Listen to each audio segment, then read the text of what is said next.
अक्सर हम सोच लेते हैं कि फिजिकल अपीयरेंस ही सब कुछ है, लेकिन अगर तुम सच में अंदर घुसकर सोचो तब समझ में आएगा कि दुनिया में सबसे ज्यादा लोग जिस वजह से सफर कर रहे हैं वो है सेल्फ वर्थ। और सेल्फ वर्थ को खोखला करने का सबसे आसान तरीका होता है अपने आप को उन पैरामीटर्स पे जज करना जो तुम खुद डिफाइन किए ही नहीं होते। हाइट, कलर, बॉडी शेप, ये सब तुमने चूज नहीं किया था, फिर भी तुम इन्हीं चीजों को लेकर गिल्टी हो। ये वही बात हुई जैसे किसी को आखिरी बेंच पर बैठा दिया गया हो, उसे बिना पूछे, और फिर उससे पूछा जाए तुम फ्रंट रो में क्यों नहीं बैठे। अरे भाई, उसने डिसाइड ही कब किया था। ये दुनिया तुमसे कहती है अपने आप को एक्सेप्ट करो, लेकिन वो तुम्हें खुद एक्सेप्ट करने के लिए तैयार नहीं है। और तुम भी इस दुनिया के प्रेशर में अपनी असली वैल्यू भूल जाते हो। तुम्हारा असली स्ट्रगल हाइट का नहीं है, तुम्हारा असली स्ट्रगल है आइडेंटिटी क्राइसिस। तुम जानना ही भूल गए हो कि तुम कौन हो बिना फिजिकल लेवल के। तुम्हें लगता है कि दुनिया तुमसे इंप्रेस नहीं होगी जब तक तुम उनकी स्टैंडर्ड्स लिस्ट को टिक नहीं करते। लेकिन सोचो, तुम्हारा पर्पस क्या सिर्फ इंप्रेस करना है दूसरों को, या कुछ ऐसा करना है जिसका इंपैक्ट हो। जो लोग इंपैक्ट करते हैं उनकी हाइट नहीं गिनी जाती, उनका काम गिना जाता है। और जो लोग सिर्फ इंप्रेस करने में लगे रहते हैं वो खुद के लिए नहीं दुनिया के लिए जीते हैं, और फिर पूरी जिंदगी उनके इमोशंस, उनका सुकून और उनकी खुशी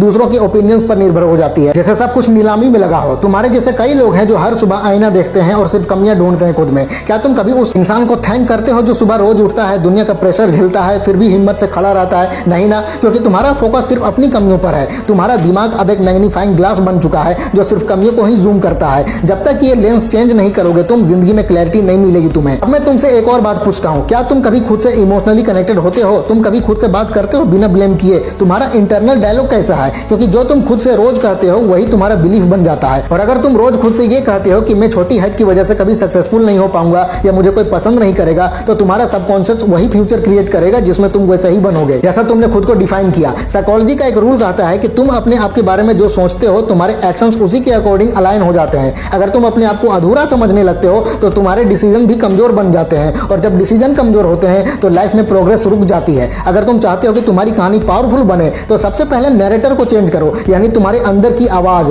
वही आवाज तुम्हारी सोच बनाता है, सोच तुम्हारा बिहेवियर बनाती है, और बिहेवियर तुम्हारा फ्यूचर। जब तक तुम्हारी अंदर की आवाज इनसिक्योर है तब तक तुम्हारी बाहर की दुनिया भी उलझी हुई और परेशान करने वाली ही रहेगी। लोग सिर्फ बाहर से कॉन्फिडेंस देखते हैं, लेकिन असल कॉन्फिडेंस अंदर से आता है। और असली कॉन्फिडेंस कब आता है? जब तुम अपनी सिचुएशन को समझकर उसके अनुसार काम करना शुरू करते हो। जो हो उसमें जीतना सीख जाओ। तुम्हारा प्रेजेंस वर्जन किसी भी चकाचौंध वाले वर्जन से कम नहीं है अगर तुम उसे होना देना चाहो तो। जिंदगी में एक सिंपल सा रूल होता है, या तो तुम रिजल्ट दोगे या फिर रीजन दोगे। और इनसिक्योरिटीज हमेशा रीजंस की लिस्ट देती हैं कि मैं इसलिए सक्सेसफुल नहीं हो पाया क्योंकि मेरी हाइट छोटी थी, मैं इसलिए कॉन्फिडेंट नहीं हो पाया क्योंकि मैं आइडियल लुक वाला नहीं था। लेकिन जब तुम रिजल्ट दोगे तो दुनिया रीजंस भूल जाती है, रिजल्ट तुम्हारी पहचान दोबारा लिखता है। अब एक और लेयर पे बात करते हैं जो है तुम्हारा एनवायरनमेंट। तुम किसके साथ वक्त गुजारते हो? क्या तुम ऐसे लोगों के बीच में हो जो तुम्हारी एनर्जी को चूस लेते हैं, या ऐसे लोगों के साथ हो जो तुम्हें प्रोत्साहित करते हैं? क्योंकि इनसिक्योरिटीज बीमारी की तरह फैलने वाली होती है। अगर तुम इनसिक्योर लोगों के ग्रुप में हो तो तुम खुद भी हर बात में कमी ढूंढने लगोगे। लेकिन अगर तुम उन लोगों के बीच में हो जो काम पे, ग्रोथ पे और वैल्यू पे फोकस करते हैं तो तुम्हारा भी फोकस बदल जाता है। तुम अपने दिमाग को किसी जिम की तरह ट्रेन कर सकते हो, बस एनवायरनमेंट और एक्सपोजर चेंज करके। तुम्हारी पर्सनैलिटी का सबसे अट्रैक्टिव पार्ट तुम्हारी एनर्जी होती है, ना कि तुम्हारी हाइट। के समझो, जब तुम किसी रूम में एंटर करते हो तो क्या तुम अपना प्रेजेंस लेकर आते हो या तुम अपने डाउट्स और इनसिक्योरिटीज का बिस्तर लेकर चलते हो साथ में? लोग तुम्हें याद इसलिए नहीं रखते कि तुम कितने लंबे हो, बल्कि इसलिए रखते हैं कि तुम्हारी मौजूदगी उनके दिमाग में क्या प्रभाव डाल गया। एक लास्ट पावरफुल सच बताऊं, तुम जहां तक देख सकते हो तुम वहां तक जा सकते हो। तुम्हारा दिमाग तुम्हारा बेस्ट फ्रेंड भी हो सकता है और सबसे बड़ा दुश्मन भी। जो चीज तुम सोच सकते हो उसे तुम अचीव भी कर सकते हो अगर तुम अपनी थॉट बैरियर को तोड़ दो तो।